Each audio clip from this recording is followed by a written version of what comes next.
Hey everyone, Kyle once again, and welcome back to the next episode review of Oshi no Ko Season 2, Episode 12. And I gotta say, man, I'm like, what the hell of that ending, you know? A hell of an ending of that. Well, not the end of the series yet, because we have one more episode to go, which is not going to premiere next, it is not next Wednesday, but I think it's going to premiere on the next Sunday. So not next Wednesday, but the next Sunday, though. So, well, it goes by fast, so I can wait. But just on the cliffhanger of this one, I'm like, with what happened with Ruby, I'm like, she is crushed, and we see like the star pupil in her eye. I think that's the moment where she's gonna turn dark, because I know there was one glimpse of it one time where she had that villainous dark star in her eye. It was only for a brief moment though, but I'm like, she's not gonna be the same again, because after losing the guy that she was looking up to, that she liked, you know. But I'll get into that though. But anyway, I thought it was once again great episode, and the whole thing with this crow girl, you know, I'm like, I have no idea who she is, you know, and how does she know this whole entire situation with Aqua and Ruby and everything, you know, and just, I have no idea. I have no theories on her. I think she's the one who's been doing the narration, I think. But I'm like, jeez, you know, what an episode. Because also with Ruby, she's been pretty much put in the back burner pretty much this whole entire season, except for the last couple episodes, you know, because of the whole story arc of the whole Tokyo Blade stage play. So she's been taking the back burner for most of this whole entire season. Now after with this though, with the one last episode, I wonder how it's further to go into the third season now, you know. If she, I wonder, like, if she can start becoming like, will she be able to turn a villainous or dark like Aqua is, you know, with her star being like being black like a villain, you know, like he's like what Aqua has been, you know, on the whole thing on Vengeance. Because I think after seeing that skeleton, she's not going to be very happy, her joyous self, you know, anymore. But anyway, just like after they plan to go on this trip, like Kana was planning to, you know, and of course she's not happy when Akane had to come along, you know, and so, and of course with that they were Aqua and Akane were there to shoot this trip to shoot a music video, and so, and the whole thing with Akane, you know, the whole thing, okay, with Kana, the whole show business, right, like, how an idol like her can't be with another guy, because the whole thing, like in the newspapers, oh, an idol spotted with a boy, you know, and that's going to create a whole bunch of, a whole wave of negative attention, you know, which is kind of like the thing is in this whole world of idolism nowadays. How it is with celebrities, you know, with relationships, you know. So, and that's the thing that how Aqua thinks that he cannot be with her anyway because of that stuff, and because it's more the relationship between Akane and Aqua for me, because it's already plain out being established, because Akane has more the feelings for Aqua than Kana does. I mean, Kana, you know, the whole thing with the date in the previous episode, you know, she was so happy to go on this date with him. I know she's kind of like some feelings for Aqua, but it's more Akane has more of it for Aqua. So the whole thing about the whole publicity and attention, like I said, and then though they were going to the shrine, where they're going to the shrine, and then where Aqua takes Akane wants to follow him where he's going, so they go to the hospital where he was at, where he was originally, where his original self was when he was the doctor, and check out the hospital, like asking his original name, is he here? But he's not there. And he goes to the cliff where he pretty much fell to his death after being stabbed. So, and he goes and asks the question to Akane. It's like, hey, even after 15 years, the bones will still be there, you know. And first, Akane is like, she takes that question kind of cute, because I think she was kind of thought she was mentioning like a pet dog that he had. would it be like that if you about a pet dog, but she's not knowing about if it's an actual body of a person. So she's like, she thought it was cute for him asking about decaying bones and stuff like that. I'm like, yeah, she may be Miss Sherlock Holmes, but the stuff that she's just kind of like going too head over heels for Aqua, even taking a question like talking about bones, they're still there or being whatever decayed or whatever. She's like, oh, that's probably pretty much cute, even though she thought he was talking about a pet dog.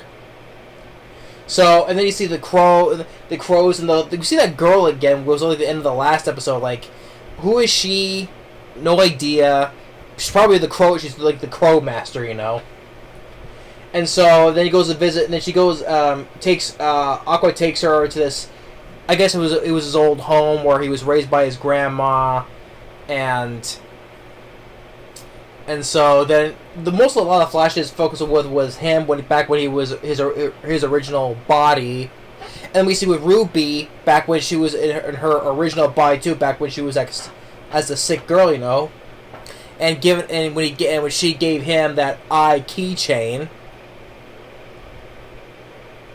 And then Aqua was the whole moment of the regard with the idolism. One was like a disturbing moment where for the whole idolism for Kana, because he was kind of like imagine that same situation.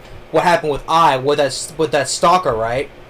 But instead of I in the position where she died, he was imagining Kana dying, like in the same exact pose look that I did when she died.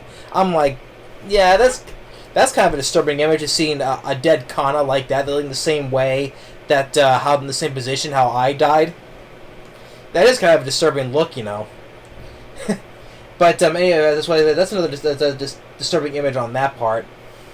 And so they play more on the whole flashback. So back when those two were originally in their own bodies, and then later in the night when Ruby Akane follows Ruby, right? And then she goes and mentions that there was a guy that she liked, right? Different big, huge aging gap. Like 10 or so years, even though it's been 15 years, though, but...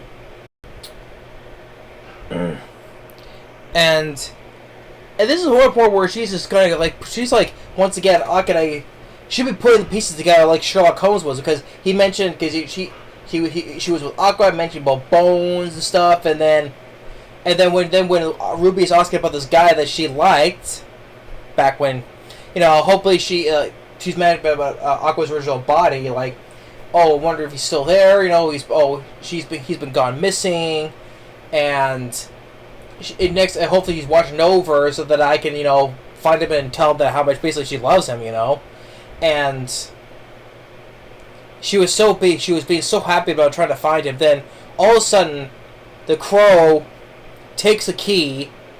I think it was from the hotel or whatever. Follows the shrine, because behind the shrine there's a cave. And they follow the crow in there, and there is the skeletal remains of Aqua's original body.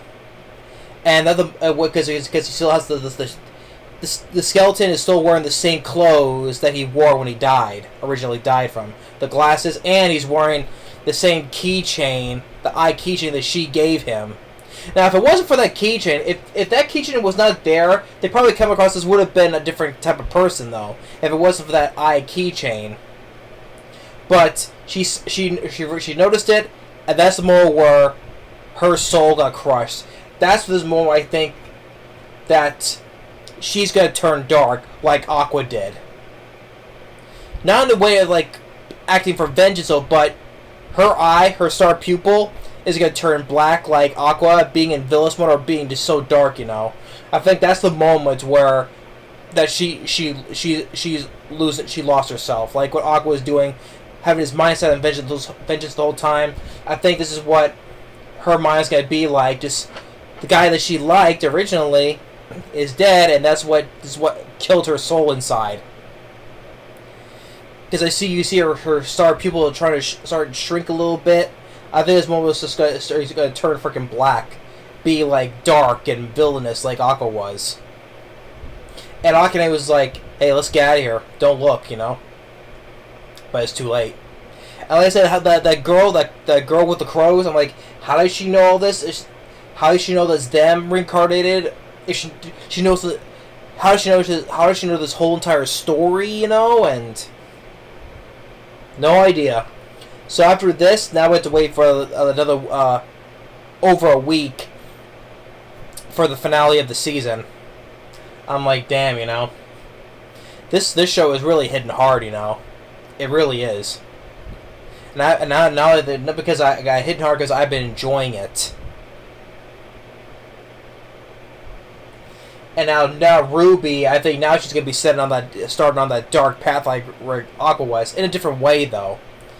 And that's what I think, because, and that's the thing with like when, especially with Akane, that moment we saw the skeleton, she's never been guys put like. Now, is she gonna keep it secret because Aqua was mentioning about bones, and now here they find the skeleton of a person, you know, and the guy that Ruby liked, and Ruby gonna tell her that's the guy? I wonder if this whole entire thing is Akane can keep all this information to herself and piece it together, and fully find out the truth. Well, I don't think she knows about the whole reincarnation part though. And also, like, Ruby still doesn't know about their reincarnated selves. To Aqua and Ruby, they don't know about each other. They're the same people reincarnated. They still don't know about that. They don't still. But I don't know how Akane is gonna put all this pieces together, because hey, she's been deducting like Sherlock Holmes up until this point. You know, the whole loophole with the father, and like in the last episode, you know, and the whole thing from a while back, putting the pieces together with I and all that. So, and the whole thing with what's going on with that crow girl, you know, just how does she fit into all this? Is she a deity that knows about the whole reincarnation part? We'll have to wait and see, though. Yeah, but this has been a great episode. Coast has been really hitting it hard recently. I mean, this is why I think season 2 has been better than the first season. Now with the stage play of Tokyo Blade is out of the way, now we're focusing on more on Ruby and more. Now we're going, since last episode we saw the real father walk by in the cemetery, and now with the whole thing with Kana, with the whole idolism, like Aqua imagining the same, her dying in the same, like just like I was, and now with Ruby, now she finally finds the guy that she liked. Despite the age gap, because she was asking that to Akane, is it okay to like someone who has a big age gap? See that he's dead now. Her heart and soul, spirit has been crushed, and now she's gonna be turned dark like Aqua was. So wait and see. So we'll have to wait and see for the finale, and that's gonna be like till the next Sunday, you know. So, and so for season 3, it's gonna be another good one, you know. So yeah. So anyway, that's episode 12 or 20, episode 23. So thanks for watching, and stay tuned for the next episode of Failure Frame, not Final Frame, Failure Frame, and we'll see you on the next video. Later.